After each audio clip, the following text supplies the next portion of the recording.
They told me I was just visiting in the house I paid for, cleaned and built memories in.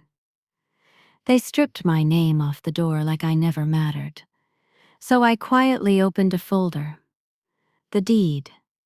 Still in my name. And by the time they realized what I'd done, they were standing outside on the lawn, watching a for sale sign go up.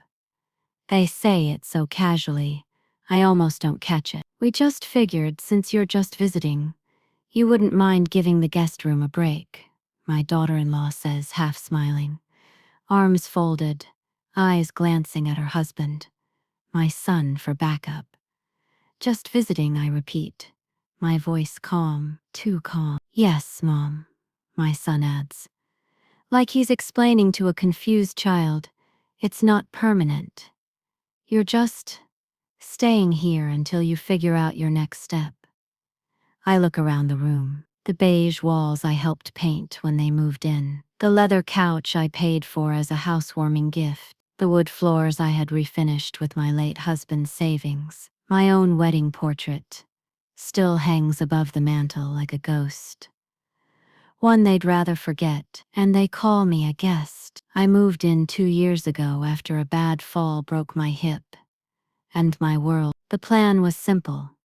Recover, help out around the house. Spend time with my granddaughter Madison, and maybe, just maybe, feel like part of a family again. I never asked for much. I kept their laundry folded. I cooked every dinner unless I was too sore to stand. I stayed quiet when they needed space. I even watched Madison every day after school. For free, while they juggled jobs and gym classes and date nights. But somewhere along the way, I stopped being mom. I became the burden, the placeholder, the guest. It starts small. Little things. They take my bathroom towel off the hook and replace it with a new one. I find my coffee mug, my favorite one with the bluebirds, move to the back of the cabinet. The family photo on the hallway shelf gets swapped for a beach picture of just the 3 of them. I don't say anything. I don't want to be difficult. But then I come home one day. Yes, home. To find the guest room I sleep in half empty, boxes packed, my clothes folded on the bed. My shoes tossed into a plastic bin. My son stands in the doorway like a bouncer. We just want to convert it into an office, he says. And you can stay in the den, just for a bit. The den. No door, no privacy, no closet, just a pull-out couch that still smells like their dog from last Christmas. I sleep there one night, just one. It's enough. I lie awake, staring at the ceiling fan spinning slow, clicking with every turn. In the hallway, I hear them laugh about a movie. Their voices fade into the kitchen. Then silence. I hear the dishwasher start. I hear Madison's light feet padding down the stairs for a cup of water. She peeks into the den and whispers, "Nana, are you okay?" I pretend to be asleep. I can't lie to her face. The tears come when she leaves. The next morning, I wake up early before any of them. I take a walk around the block with my cane, and a lot on my mind. There's a voice in me I haven't heard in a long time. It's not angry, it's not sad, it's something else. Clear, certain, strong. I come home, sit down in the quiet living room, and open my old lockbox. The one I keep under the couch, the one nobody ever touches because they think it's just Nana's old papers. Inside is the deed. My name. Only my name. You see, they forget I never signed that paper over. When my husband died, we agreed our son could live here, raise his family, settle down, but he wasn't ready to take on the financial load. So we let him stay. I covered the property taxes. I maintained the roof, the furnace, the lawn, and even when he started doing better, making good money, he never asked to buy it. Never offered. Just assumed. So yes, I let them live here. I let them make memories. But I never gave it up, because something in me, even then, knew that one day I might need a reminder of who I really am. And that day is today. At breakfast, I sit down at the table. I take my time, stirring cream into my coffee. My daughter-in-law walks in, busy on her phone, barely acknowledging me. My son strolls in next, yawning. I tap the table gently. I've decided to move out. They both look up. Oh, that's great, my daughter-in-law says too quickly. We'll help you pack. I smile. No need, I won't be taking much. Where will you go? My son asks. Cautious now, I lean back in the chair. That's still undecided. But don't worry, I won't be staying here. They both nod, relieved, already planning their new home office, already measuring the room in their heads. What they don't ask is what I'll be doing with the house. They assume I'll just leave quietly. That's their mistake, because I may be old, I may be tired, but I am not invisible, and I am not going to let them erase me. The next day, I make 3 phone calls. The first, to my lawyer, George, an old friend of my husband's. He's surprised to hear from me but eager to help. The second to a local realtor named Susan, who helped Rita next door sell her place last year. She remembers me. She's professional, discreet. The third, to a storage unit company. Just in case, I don't pack anything yet. I don't raise suspicion. I just smile more. I make cookies with Madison. I ask about her spelling test. I let them believe everything is normal. Because the truth, it is normal. For me now means taking back what I gave away. A week later, I meet Susan while they're at work. We walk through the house quietly. She takes photos, notes down the upgrade, looks over the deed, raises her eyebrows when she sees my name alone. You're the sole owner? She asks. I nod. She smiles slowly. This is going to be fun. That night I hear them arguing upstairs, about bills, about the kids' soccer uniform, about who forgot to buy toilet paper. I sip tea on the back porch and listen. Not out of spite, but because I want to remember this moment. The last time they believe they hold all the cards. Because soon the table turns, and I won't be just visiting anymore. It's been 3 days since I signed the listing paperwork, and still, not a word from them. Because they don't know. They laugh, they argue, they go about their lives like nothing's changed. And in a way, nothing has.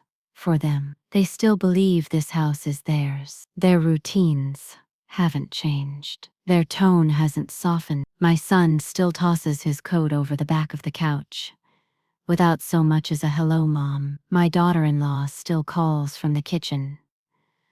Could you grab Madison's backpack from the stairs? Like I'm the unpaid help. And I still nod, smile, pretend. But inside I'm counting down the days. Because Susan says she already has 3 interested buyers. The first offer comes in before the week is over. Full asking price. All cash, no contingency. When I hang up the phone, I sit there at the kitchen table for a long moment, staring out at the yard where Madison plays hopscotch, with chalk on the driveway. She looks up and waves. I wave back. I wonder what she'll remember. Not the pain, I hope. Not the confusion. Just that her Nana stood up for herself when nobody else would. I reach into my lockbox, take out the deed again, and gently run my fingers over the embossed seal. Still mine. All mine. The second offer is even higher. A bidding war starts. I hadn't expected it. Susan is delighted. I can get you 30 over asking, she says on the phone. Easily. I tell her I'm not in a rush, that I want to be thoughtful. But deep down,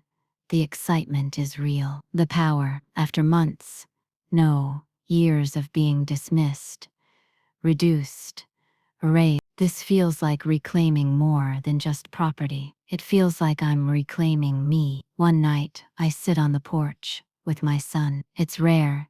He's usually too busy or too tired. But tonight, we sit quietly, watching the sky fade to violet. I remember when we moved in, he says, sipping his beer. Dad was so proud of the place. I nod. He loved the porch swing. He chuckles. Remember how Madison used to scream when it squeaked? We both laugh softly. For a second, I think maybe, just maybe, he remembered that this isn't just their house. that this home had a whole life before they made it theirs. But then he shrugs, glad we could take it off your hands when you got older. It really worked out. He says it so kindly, like a compliment. Like they did me a favor. I say nothing, but inside, something burns steady and quiet. I ask Susan to schedule a private walkthrough for the final buyer. We do it on a Tuesday morning while they're both at work, and Madison's at school. It's strange, watching strangers walk through my kitchen, my living room, pointing at cabinets and counting outlets. A couple in their 50s loves the layout. The wife touches the banister and says, "This reminds me of my childhood." I want to tell her that's because I built it to feel that way. But I stay silent. They nod, shake Susan's hand, and make an offer on the spot. Above asking, closing in 2 weeks. That night I write a letter. It's not angry. It's not even emotional. It's just the truth. I fold it, seal it, and place it inside an envelope with both their names. I put it on the kitchen counter before bed. And I sleep peacefully for the first time in months. In the morning, I'm in the garden when I hear my daughter-in-law shout, "What is this?" I keep pruning the roses. The screen door slams. My son's voice. "Is this a joke? Tell me this is a joke." I finish trimming the last bloom. Take off my gloves and walk to the patio calmly. They're both standing in the doorway, letter in hand. My son's face is pale. My daughter-in-law looks like she's swallowed a lemon. "You're selling the house?" she says, without telling us. I raise an eyebrow. Why would I tell Guess? Her mouth opens, closes. My son shakes his head. "You can't do that." "I can," I say gently. "I'm the owner. I've been the owner since night." "But Mom, we live here. And I let you," I say, stepping onto the deck. "But you made it clear this wasn't my home anymore, that I was just visiting." The silence after that is thick. "You said that," I add. "Both of you." The rest of the day is a blur of slammed doors, whispered arguments behind walls, and me quietly folding my laundry in the den. I'm calm, collected, not because it doesn't hurt. It does, but because, for once, I'm standing on solid ground, my own ground. Literally, the next week is full of tension. They don't speak to me unless they have to. Madison seems confused. She asks if I'm leaving. I tell her I'll always be close, that we'll still do cookies and coloring books. She nods slowly. "Can I still come see you?" "Anytime, sweetheart," I say, brushing her hair behind her ear. "You'll always have a place in my heart." She hugs me tight. I close my eyes and hold her longer than usual. Susan finalizes the sale on a Friday. We sign the papers in her office. The wire transfer hits by 3 hours on our PM. I stare at the numbers in my bank account and feel something I haven't in years. Control. I don't rub it in. I don't gloat. I just come home, open the front door and walk inside like nothing's different. But everything is, because now I'm not the guest. They are. I give them 2 weeks to find a place. Legally, I could evict them sooner. But I'm not cruel, just clear, and I'm not going to let them pretend this didn't happen. They try, of course. They offer to buy me out. They say they'll take over the mortgage even though there isn't one. My son says, "You're being emotional. We can fix this." I say, "I'm not being emotional. I'm being practical." My daughter-in-law says, "This is betrayal," and I finally let myself laugh. Just once. "No," I say.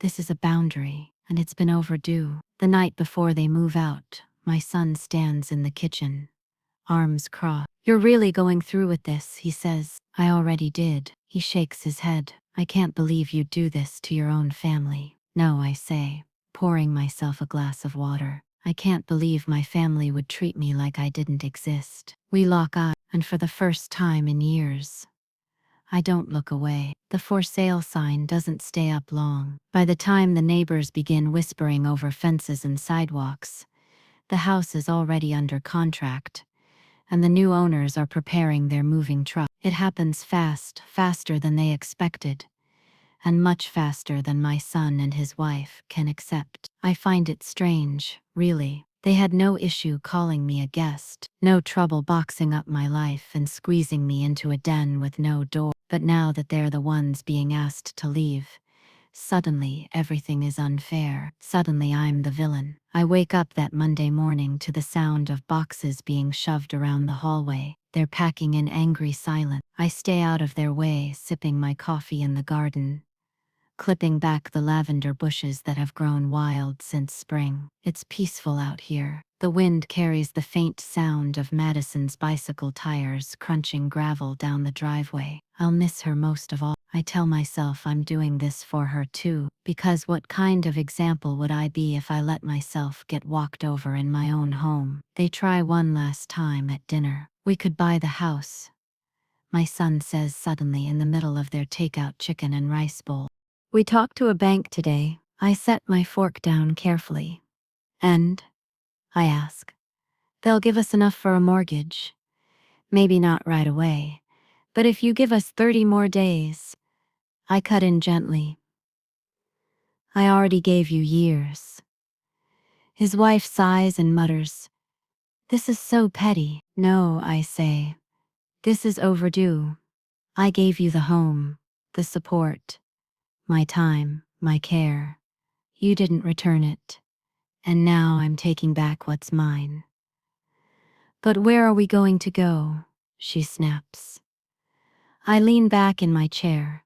Wherever guests go after their stay is up. The new owners arrive 2 days later for a walkthrough. Susan accompanies them. She doesn't flinch when she sees the mess in the living room. Half-packed boxes, torn couch cushions, dishes in the sink. I almost feel embarrassed on their behalf, but I don't apologize, because I know what it looked like before, what I made it. I give the couple a small tour while Susan chats with the movers. They're kind, respectful. They ask about the kitchen remodel, and I tell them how I picked the tile. They ask about the garden, and I explain where the tomatoes grow best in the late afternoon sun. They see the house for what it is, not just walls and plumbing, but a place that holds stories. They thank me sincerely before they go, and for the first time in a long time, I feel seen. That night, Madison knocks softly on the doorframe of the den. I look up from my knitting. "Hey, sweet girl." She walks in slowly, holding a small notebook. "Can you sign this for me?" I take it from her, heart catching. On the front, in crayon, are the words, "Things I learned from Nana." My eyes sting. I sign the inside cover with a shaking hand. She throws her arms around me without warning. "Will I still see you?" she whispers. I hold her tighter. "Every weekend, we'll bake cookies, go to the park, read books. Nothing changes between you and me." She pulls back, tears in her eyes. "But they're so mad at you." I smile sadly. Sometimes people get mad when you stop letting them mistreat you. The last night in the house is oddly quiet. My son and his wife are still packing late, their movements heavy and resentful. They don't speak to me. I don't press. I make one final loop through the home that night. I touch the doorframe where we marked Madison's height each year.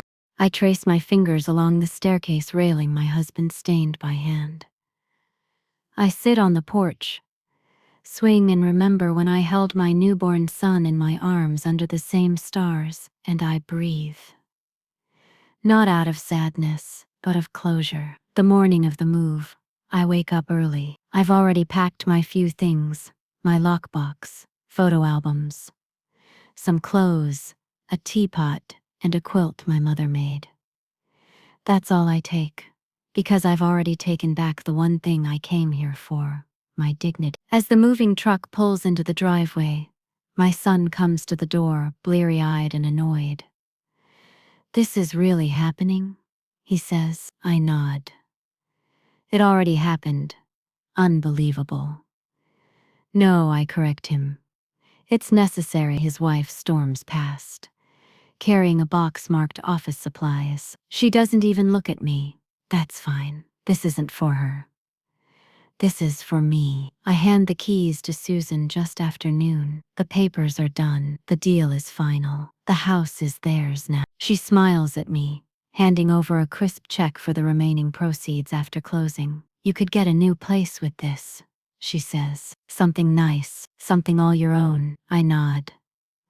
I plan to. Before I leave, I find Madison out back, sitting on the porch steps. She looks small, confused, a little heartbroken. I kneel beside her slowly. I want you to remember something, I say. Standing up for yourself doesn't mean you don't love the people involved. It just means you love yourself enough not to accept less. She nods quietly. I tuck a folded letter into her hand. Open that later, okay? Okay?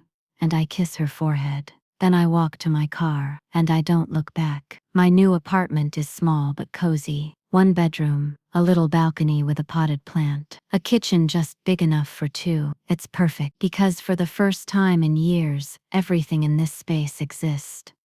Because I chose it. No guilt, no noise, no walking on eggshells, just peace and privacy, and the sound of my own voice not being silenced. I hang a single frame above the fireplace. It's not of my family. It's the deed to the old house, framed in gold leaf, a reminder not of spite, but of self-worth. Because sometimes the most powerful revenge isn't about hurting others. It's about finally choosing yourself. It's funny how people only realize what they had once. It's gone. I don't gloat. I don't post about it online. I don't call my friends to brag. I simply live, quietly, deliberately, in a home that is mine in every way that matters. But word spreads. By the end of the first week, 2 neighbors have already called. One offers to bring me dinner. The other wants to know, very casually, if the rumors are true. I don't confirm or deny. I just say, it was time to make some changes. And isn't that the truth? The day after I move in, I open every window in the apartment. The air smells like paint and possibilities. I line the cabinets with new shelf paper. I put out the little porcelain birds my husband once gave me for our anniversary. I hang a set of wind chimes by the sliding door. For the first time in years, I sleep through the night. No barking dogs, no raised voices, no footsteps stomping down the hallway like accusations, just silence, healing silence. I go grocery shopping with a list for me. No more buying almond milk. No one drinks. No more granola bars for lunches I don't pack. No more bulk detergent for other people's laundry. I stand in the cereal aisle for 15 minutes, just choosing a box that I want. Honey Nut Cheerios. Simple, familiar, mine. Madison calls me on the 3rd night. She's whispering. They said I can't visit for a while. I close my eyes. I figured they might say that. Can I still talk to you? Always. She's quiet a moment. Then, the letter you gave me, I read it. Twice. Did you understand it? Kind of. I smile. You'll understand more when you're older. But remember this, baby. No matter how people treat you, you get to decide what you're worth. I miss you, Nana. I miss you too, sweetheart. Later that night, my son sends a text. I hope you're proud of yourself. That's all it says. I stare at it for a long time. Not because it hurts, because it doesn't. It confirms everything I needed to know. He still doesn't get it. Still thinks this was about punishment. Still doesn't understand that sometimes leaving isn't revenge, it's rescue. And this time, I rescued myself. By the end of the 2nd week, I've joined a local senior center. They do art classes on Tuesdays, line dancing on Fridays, and potlucks once a month. I show up to the first event, nervous, unsure, and leave with 3 new phone numbers and a recipe for apple crisp. I laugh more than I have in years. I talk and people listen. No eye rolls. No condescension, just genuine curiosity. A man named Bill teaches watercolor. He tells me my brushwork is graceful. I haven't blushed in a long time. But that night I do. Not because I'm flirting, but because someone sees me. And maybe I'm still worth seeing. One afternoon, I drive past the old house just to see it. I park on the opposite side of the street. Sunglasses on, window half down. The porch has new chairs. The flower beds are clean. The welcome mat is gone, replaced by one that says our happy place. Good. I'm glad. Let the house have new stories. I had mine, and now I have new ones to write. I don't stay long. I don't need to. But as I drive away, I see Madison's bedroom window. She isn't there, but I whisper a promise anyway. Nana's still here. A few days later, I get a card in the mail. It's from Madison, handwritten in careful slanted letters. Dear Nana, I know Mom is still mad, but I told her I still want to see you. I told her you always made me feel like I matter. I don't know why grown-ups forget stuff like that. I hope you're okay. I love you, Madison. My hands shake as I fold it back into the envelope. I tape it on the fridge beside a drawing she once made of us baking cookies, and I write her back the next morning. I start building new traditions. Sunday walks by the lake, Wednesday puzzle night, a cup of tea by the window at 4 p.m. sharp. It's quiet. Yes, sometimes lonely, but it's honest. And in this quiet, I remember things I forgot. How much I love piano music. How long it's been since I read a book from start to finish. How peaceful it feels to take a nap in the afternoon, without shame or interruption. This isn't just peace, it's freedom. They reach out again. This time it's my son's wife. She calls late. I let it go to voicemail. You got what you wanted. Are you happy now? I hope it was worth breaking up the family. I don't reply, because there's no point explaining boundaries. People who benefit from you having none. But not all surprises are cruel. 2 weeks later, there's a knock at the door. I look through the peephole. Madison and her dad. My heart races. I open the door slowly. My son looks sheepish. He scratches the back of his neck. I told her we couldn't stay long. I nod. Madison hugs me before I can even step aside. She smells like vanilla shampoo and bubblegum. I let her in. My son doesn't follow. He just stands there. I didn't come to fight, he says. I just wanted her to see you. I nod again. Thank you. He hesitates. I didn't realize how much you did, until you weren't there anymore. That's all he says. But for now, it's enough. Madison and I bake snickerdoodles. She sits on the counter like she used to. I let her crack the eggs, even though she always gets shell pieces in the bowl. We laugh. We spill flour. We dance to old jazz on the radio. And when the cookies are cooling, she says, I like it here. It feels like you. I smile. That's because it is. Before she leaves, she presses something into my palm. It's a rock, painted, sparkly blue. Her name in black marker. For your garden, she says. I squeeze her tight, and this time, I do look back as she walks away. When the door closes, I tuck the rock on the balcony beside my one tomato plant and a pot of marigolds. It looks perfect, like it always belonged. Just like me. It's been a month now, a full 30 days, since I stepped out of a house that once felt like mine and stepped into a life that actually is. And somehow, I'm not mourning it. I thought I'd miss the familiar squeak of the old hallway floorboards, or the thump of the back gate in the wind. But what I've discovered is this. When you stop trying to belong in a place that rejects you, peace follows close behind. Not the kind of peace that feels like silence, but the kind that feels like freedom. I go about my mornings in slow, easy steps. Wake up at 6:30, even without anyone calling my name. Brew a fresh pot of coffee. Sit near the window. Watch the birds flutter on the railing, like I used to when I was a girl in Kansas, back before the noise of other people's expectations got too loud. I smile more now, not because everything's perfect, but because I'm not being erased every single day. That kind of peace doesn't come from others. It comes from finally choosing yourself. Madison calls again. She tells me her parents are still weird about talking about me. They act like you vanished, she says. I tell her, sometimes people would rather pretend you're gone than admit they pushed you away. She doesn't fully understand yet, but I know she will someday. We talk about school, about her science project, about her new obsession with frogs. I laugh. You used to scream if you even saw a bug. She grins. I'm braver now. I tell her.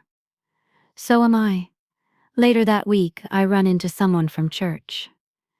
Denise. We used to do potlucks together before everything shifted, and I stopped going. She gasps when she sees me. You look lighter. I laugh. Dropped a lot of emotional weight. She blinks. What happened? I tell her the whole story. Not the sugar-coated version. The real one. The feeling of being dismissed in your own home. Of being treated like a burden instead of a blessing. Of being told casually, cruelly that you're just visiting. She shakes her head. Good for you, Dorothy. About time someone flipped the script. We sit for 2 hours and drink coffee in mismatched mugs. It feels like something returning to me. Maybe even me returning to myself. I keep busy. Take a painting class with Bill. Help organize the church bake sale. Start volunteering at the library 2 mornings a week. I'm not looking to prove anything. I'm just living, fully. Finally. And wouldn't you know it? When you stop making yourself small to make others comfortable, the world actually opens up. One afternoon, I receive an email from a local journalist. She's doing a feature on older women reclaiming their power in retirement. Apparently, someone submitted my story. She wants to interview me. I stare at the screen for a long moment. The old me would have declined, would have said, oh no, I don't want to be a bother. But the me who sold the house beneath ungrateful feet. She hits reply. I'd be honored. The interview happens in a small park on a sunny day. The young woman has bright eyes, a notepad, and far too much energy. She asks smart questions, listens with care. At the end, she says, so, any advice for someone feeling stuck, overlooked, taken for granted? I smile into the breeze. Stop asking for permission to matter, I say. If they won't see your value, take your value somewhere else. She scribbles it down like gold. And maybe it is. Maybe at 75 I've finally struck gold. When the article comes out a week later, it's titled Not Just Visiting One Woman's Quiet Revolution. My photo is right there on the front of the lifestyle section. Hair neatly curled, lavender cardigan. Chin lifted. I've never looked prouder. People, old friends, a few neighbors, even a cousin I haven't heard from in years. But the one call that really matters comes from a number I don't recognize. I answer. It's my son. There's a long pause. Then, hi, Mom. Just that. Not angry. Not defensive. Just human. I say hello. He clears his throat. I read the article. Oh?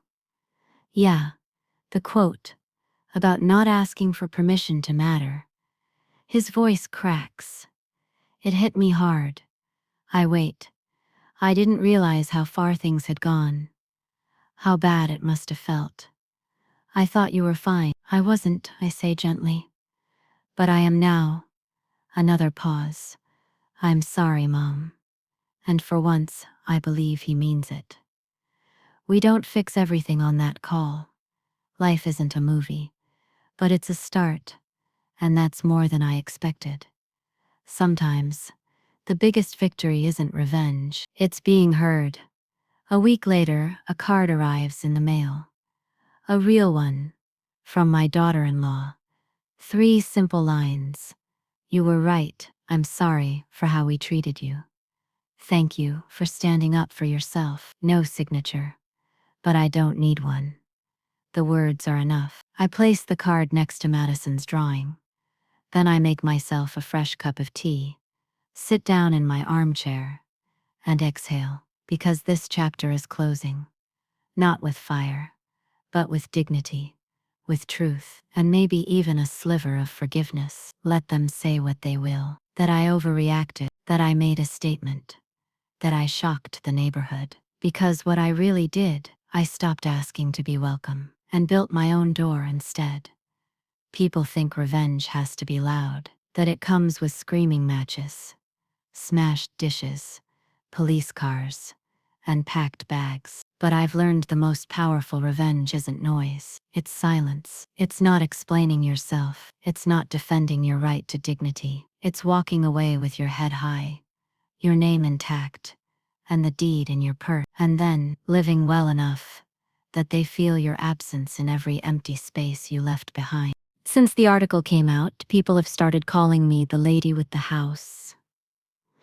At the library, one of the teen volunteers said, "Wait, you're the one who sold the house out from under them. That's cold, that's kind of awesome." I smiled. It wasn't cold, I said, it was overdue. And he nodded like he understood something deeper than just gossip. Like maybe, for a second, he saw the years behind the moment. The years I gave. The years they took. I take a painting to the center for Bill to critique. It's of a woman standing alone on a porch, suitcase at her side. There's a sunrise behind her. Not a sunset.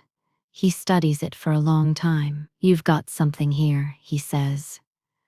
There's pain in it, but power too. That's the story, I say. He doesn't ask for details. He doesn't need to. Madison visits again the following Sunday. This time my son walks her to the door and stays for coffee. It's awkward at first, like wearing shoes that don't quite fit, but we talk, really talk. He tells me about the tension with his wife, the pressure at work, the regrets he carries. I should have protected you, he says. I let her convince me you were just in the way. I don't nod. I don't say it's okay, I just listen, because he's not looking for a pardon. He's finally offering the truth, and that's what I wanted all along. Madison and I plant marigolds on the balcony. She brings seeds from a science kit and insists we grow something real. She means something alive. I say, "That's what we're doing, honey." That evening, I receive a voicemail from my daughter-in-law. "I'm not good at saying sorry out loud," she begins. "But you were right. I was threatened by your presence. I was scared of how much Madison loved you. That's not your fault. That's mine." She exhales sharply. "I don't expect forgiveness, but I do hope you'll let her keep seeing you. I know now how much she needs you." I replay the message 3 times, not because I don't believe it, but because healing is strange when it finally starts to settle in your bones. It feels foreign at first, then it feels like air. I sit outside that night, under the stars with a blanket on my lap, and my tea steaming in hand. I think about all the women like me who stayed quiet too long, who got squeezed into guest rooms of their own homes, who gave love and labor and got told they were inconvenient. And I think, maybe it's not too late. Maybe we don't have to fade out. Maybe we get to rise. At church, the pastor stops me at the door. "We missed you," he said. I read the article. I smile. That's why I stayed away. He looks at me for a long moment. "I'm sorry you were made to feel invisible." I nod. I'm not invisible anymore. Bill asks me out for coffee. "Just as friends," he says. But his eyes linger a little too long on my smile for that to be the whole truth. I agree to meet him, not because I'm looking for romance, but because connection still matters. Even now, maybe especially now. We sit at a little cafe downtown. He asks, "Do you think you'd ever move again?" I stir my coffee. I moved once for survival. I'd only move again for joy. He smiles. Good answer. Later that week, I start writing again, not just letters to Madison, but journal entries, essays, memories. A neighbor offers to help me set up a blog. "I think people need to hear you," she says. Maybe they do. Maybe we all need to hear from the ones we forget. My old house is long gone now. The new family sends me a Christmas card with a photo of their kids in front of the fireplace. It doesn't hurt to see, because I know now. The house wasn't the home I was, and I carried it with me when I left. I host my first Sunday dinner in the apartment. Just Madison, my son, and eventually his wife, quiet, tentative, but present. We set the table with mismatched plates. We eat lasagna from my old recipe book. Madison lights a candle in the center like she remembers me doing all those years. And when we bow our heads to say grace, my son reaches for my hand first, not out of obligation, but respect. And in that moment, I realize I didn't just sell a house, I reclaimed my place. Not as a visitor, not as background, but as the woman who built the foundation in the first place, and chose, finally, to walk on it her own way. Some stories end in fire, others end in silence. Mine ends in a garden. It's late spring now. The marigolds on my balcony have grown wild, bright little suns against the railing. Madison visits every weekend to check on them, watering them like they're royalty. She brings me painted rocks and updates on school projects. Her face is fuller, her voice more confident. She carries herself with more joy than I've seen in years. Sometimes I wonder, did I give that to her by leaving, or did she simply bloom once she saw me bloom first? We sit together one Sunday afternoon, snuggled under a blanket. The balcony door is open. Piano music plays softly from the little radio on my bookshelf. "Nana," she says suddenly, "do you ever wish you hadn't left?" I don't have to think. "No," I say, "not for a second. Even though you're alone." I smile. I was lonelier when I was surrounded by people who didn't respect me. She leans her head on my shoulder. "That makes sense. I don't hear much from my daughter-in-law these days." She sends the occasional card, a text on holidays, an awkward smile when she drops Madison off. It's not perfect, but it's no longer cruel, and I'll take peace over politeness any day. My son visits now alone, sometimes for coffee, sometimes just to talk. We've started rebuilding something fragile but real. He tells me about his job, his frustrations, how he's trying to be better. He's still learning. But the biggest change, he listens now. He doesn't talk over me, doesn't dismiss my stories, doesn't brush me aside with a quick yeah, I know. He hears me. That alone makes it worth everything. A woman from the community center stops by one afternoon, says she heard I used to teach sewing years ago. We're looking for someone to run a weekly class. I blink at her, stunned. I haven't taught in decades. My fingers aren't as fast, and my eyesight's not what it was. But something in my chest stirs. A warmth, a memory. I nod slowly. I'd love to. The first class is small, 4 women, all older. Nervous laughter and shaky hands. I bring out scraps of fabric from my storage bin, patterns older than Madison, thread in every color under the sun. And as we sew, we talk about children, about husbands, about loss and joy and everything in between. It's more than stitches. It's therapy. It's community. It's a reminder that none of us are past our prime. We just needed a table where we could sit at the head again. I write again. Stories this time. Little vignettes about women like me. The kind who kept families running while being called just helper. The kind who gave and were told it still wasn't enough. I post one online anonymously. It goes viral. People comment things like, "This is my mother's story," and "This made me cry." A young woman messages me, "Thank you for showing me what quiet strength looks like." I cry that night, not out of pain, but because I realize I didn't just reclaim my power. I passed it on. Months pass. Madison turns 12. She wants to have her birthday party at my apartment. Your place feels happier, she says. We make cupcakes from scratch, string up paper lanterns, fill the small living room with laughter and frosting smears and confetti everywhere. Her friends adore me. One calls me the cool grandma. It makes me laugh. But inside I feel something bloom. A legacy, not built on sacrifice, but on boundaries, on healing. I get a letter in the mail from the new family who bought my old house. The wife writes, "We feel so lucky to live here. We can tell this home was loved. We hope we're honoring the heart that built it." I place the letter in a folder marked Keep. Not because I need validation, but because it feels like closure. They gave my home a new story, and I gave myself one too. Sometimes I think back to that awful day when I stood in the kitchen, told I was just visiting. I remember the sting in my chest, the way my hands trembled as I wiped down the counter one last time, the sound of my own heart whispering, "You don't belong here anymore." And I'm so proud of the woman who listened.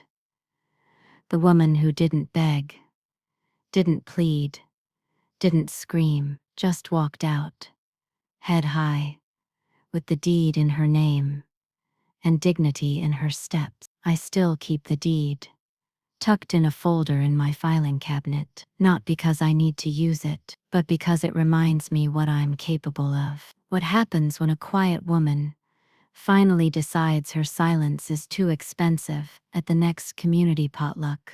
I bring my famous lemon bars. They're gone in minutes. A woman asks if I'll share the recipe. I grin.